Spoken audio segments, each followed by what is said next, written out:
Hello, beautiful spouseman, and welcome back to my channel or to my channel. I know it's been a while, and I'm sorry, but I did get a new family member. Say hi, Nix. Ooh, my beautiful next girl, my second girl. This is Nixie. She's a purebred Maine Coon. You want to get down, or you want to stay with me? Okay. I just recently got her. She's doing really well. Vina wasn't happy at first, but she's good now. But today I'm doing a Hazbin hotel inspired makeup look. I drew this out on my phone. Are you getting down now? And I might be doing a mini series of a couple different Hazbin characters because I'm really tempted to do Alistair next. But this one is inspired by Vox. And without further ado, let's get into it. I, 27M, stand at 5'10 and weigh 211 pounds. My wife, 28F, stands at 5'5 and weighs 273 pounds. We made strong hints from the very beginning that we like each other's body type. But before this recent incident, I've been very careful anytime the topic of her weight comes up. She's still very insecure about it, and I'm very insecure about my own weight. A few weeks ago, she started mentioning my weight as part of her dirty talk before, and sometimes even during the naughty, or the devil's tango. She also started touching my soft areas. I told her a few times that I don't like it, but she keeps dismissing it, and she has said I'm too insensitive. The last time we had the Devil's Tango, I called her something I wanted to call a woman during the Devil's Tango, but never did, as it would probably make the woman feel bad. Also, we're both white, so this isn't a racial thing. During the Devil's Tango, I called her a smexy chunky monkey, and I jiggled her love handles. She was on top, so I saw the look on her face. That's so weird. The reason I saw this is because it's double standards. Mm-hmm. After the Devil's Tango, she said I was very mean for calling her that. I asked about the things she had said to me during the Devil's Tango. She said it's different since I'm a man and she's a woman. She said there is a stigma against plus-size women. I told her I understand that, and I'm sorry about that, but I'm not the one of the people responsible for the stigma against plus-size women. She asked me why I'm trying to ruin our Devil's Tango life. I told her I restrained my king to avoid making her uncomfortable, so she should do the same for me. She said that I'm trying to put her down because I like having an insecure fat wife. I asked her if she's putting me down so she'll have an insecure fat husband. She said, of course not, and I asked what's the difference. She said, she's a woman and I'm a man. I'm asking the question on the very small chance that I'm missing something. Am I the a-hole? If it's something that your partner's insecure about, you don't say anything that could tear them down. He's also insecure about his weight. That's what I'm saying. I'm saying it goes both ways. You don't say something that makes your partner insecure. Like, you can build them up, like, you look amazing, or you look fantastic, or that shirt makes you look so good. I don't know. If it's something you're insecure about, it should not be brought into the bedroom. That's just my opinion. Am I the a-hole if I break up because my girlfriend pushed me from the stairs? Pushed you from the stairs? Yes. It doesn't say down the stairs, it says from. Okay. I, 27M, in a relationship with my girlfriend, 23F, for a year now. I love her and she's an amazing person. But there's something that's eating our relationship. I will give some examples to get the idea. She's a person who gets stressed. One time she was visiting me and staying at my city. We were going down the electric stairs to take the metro. She saw the metro coming and was worried we would miss it, so she pushed me. I didn't fall, though, and was saying in a hard voice, "Can you hurry?" One other time I was at her place, and she told me, "Okay, we need to leave at 7:30 because I have an important event that starts at 8:30. The truck finished and was ready at 7:31. And she was at the door angry at me because I'm late. She told me she needs to leave at 7:30. I was quiet till we arrived at the place and found out we arrived at 8:10 and the event started at 9. I felt like I got kicked out of her place and so unwelcome. I love her, but I feel stressed all the time. I feel I'm always bothering her. I feel like I'm worried that I'm bringing breathing the wrong WY. Don't know what that means. I asked her multiple times if she stopped loving me. That's why she's like this now, because she's not like this at the beginning. She's telling me I'm 100% sure that I love you, and I'm really sorry. And sometimes she's even cried, but I don't know. Also, I just said two examples, but take this as a lifestyle. If you've had conversations and it's still not to the point where you want it, and you've explained that it makes you uncomfortable, it makes you feel this way, and she still continues to do it, maybe find a different relationship.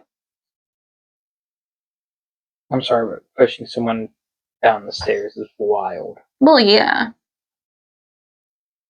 And she can't get mad about being 1 minute late about leaving at a certain time. It's better than 5, 10, 20. Hey, Editor Shy here. I'm just here to remind y'all that I wrote a book. I will have the link down in the description. Feel free to check it out. It does come with trigger warnings and multiple helplines at the beginning of the book, so please be warned. It is 18 plus, and it goes into very deep, dark topics. Anyways, back to the video. Would I be the a-hole for secretly moving out without telling my ex? Hi everyone, I need something help settling a debate with my brain. Recently my ex, M32, broke up with me, F25, for multiple reasons, from being too expensive to live with, to letting myself go, to us fighting too much. The list goes on and seems to change depending on his mood. We lived together and had been together for just over 5 years. He immediately started sleeping around and telling me how he was taking advantage of being single for the first time in 5 years. I did not ask for this info, and every time I would just go about my day and not speak to him and give him one-word responses, he would tell me I'm being a spoiled brat, I'm acting childish, etc. And he doesn't understand why we can't just be friendly. He told me I can stay until the end of January and is expecting me to stay until then. When the lease our house is up, then we would both move. But stay in touch, and he will come visit me according to him. He has honestly been such an awful person to me over this breakup, and has played with my head for so long that I'm doubting a lot if I need out. I can't take the mind games anymore. He's bringing women to the house to sit in his car, even though we agreed not to bring anyone near the house. He records me when I'm not doing anything or just sitting there watching a show. He sends me messages telling me how much he misses us and everything we had together, and then the next day tells me he never said or did any of that. So this brings me to the end here. Without him knowing, I've chosen to move to another state and have a secure job and bought a house. I'm set to close on my new house in just under 2 weeks. Almost everything I own has been packed. Would I be the a-hole for leaving while he's gone one day without saying anything? I plan on taking anything that's mine, and if I don't take it or need it, I'm giving it away or donating it. That being said, I have purchased almost everything for the house we live in, so when I leave, he'll be left with a twin-size bed, a nightstand, a vacuum, a coffee bean grinder, some ninja thing he got, his one TV and TV stand, and a dresser. I would be taking everything, including the metal light switch covers I just got a few months ago, and the curtain rods. I just want out of the situation, and for my poor animals to not be stressed out so much. My one cat shakes when he hears his car in the driveway. He also lost his job in December. This is the 4th job he's lost since I've been with him, and I don't want to be around to deal with it anymore than I need to be, as it's no longer my issue. So Reddit, would I be the a-hole? For added context, I am not on the lease for the house we rent. We've been here for 3, almost 4 years, and he would never let me be added to the lease, so I would not be breaking a contract. This was also his first time living on his own. He's only ever lived with his uncle and or grandfather, and that is who he's moving back in with. He has also made no effort to start packing. He has never helped anything around the house, even when we were together. I will try to answer your questions you guys have, and thank you for your time. I want to know your opinion on this right now. Would you be the a-hole for just up and leaving? Well, No, they're not together. It's her life, especially if she's not on the lease. There's no contract to be broke. yeah. No lease, no contract to be broken, and he can pay for that place on his own or break the lease early. It's on him. It's going to hurt him more than anything. He's been hurting you and your animals, and I'm very animal positive. So I will do anything for my animals. I would not blame you for leaving for your animals. Am I wrong for thinking my wife's reason for not wanting to see my mom is ridiculous? My wife recently dropped a bombshell on me, and she said she wants to limit my mom's involvement in our life due to what I consider a very petty reason. My mom constantly talks in this fake baby talk, whiny voice, which I will admit is annoying as hell. She feels she has to talk that way at work, and it's hard to switch it on and off. Everyone in the family makes fun of her, what she is a sport about, and her boyfriend can't stand it, and will just say real voice, and she'll switch over until she forgets again. She's a huge workaholic, so she spends the majority of her day talking in that voice, and at this point, it is more natural than her real voice. It is annoying, but with that being said, my mom is one of the nicest people I've ever met. She's always treated my wife well. She also has been very generous with us financially, so it seems weird to poop all over her how she makes her money. My wife is currently pregnant and says she has zero patience and doesn't even want to go to Thanksgiving because the thought of that voice makes her want to lose it. She says she is worried about the baby picking up on the mom's horrible speech patterns.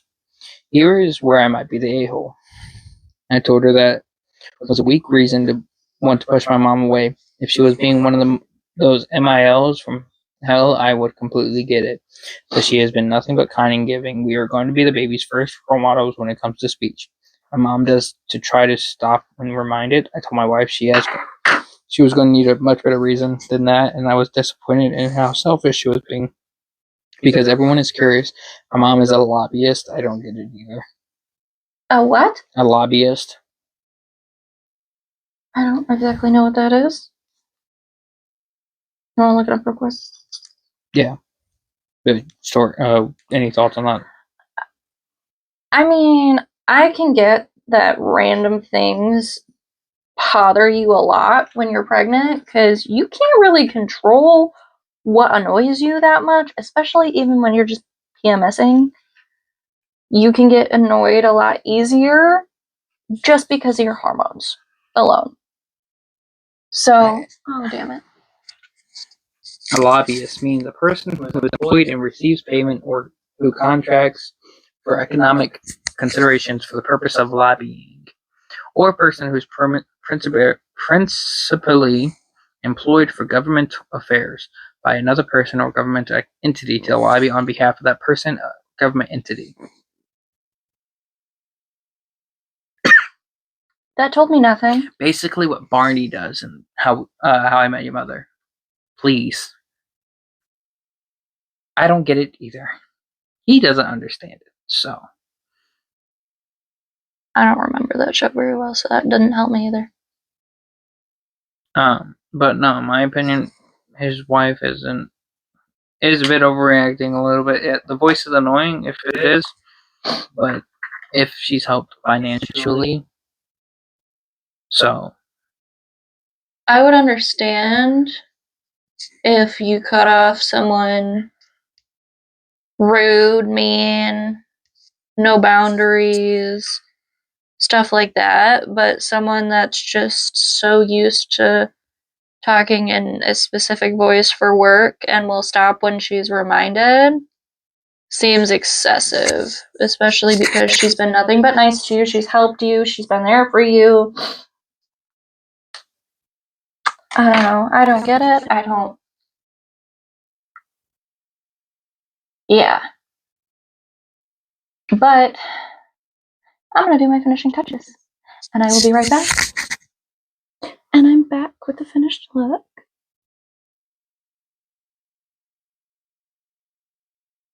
I know this side is a little difficult to see. Not necessarily difficult to see, but it was hard to go around my piercing. That's the hardest part about piercings, is getting around them.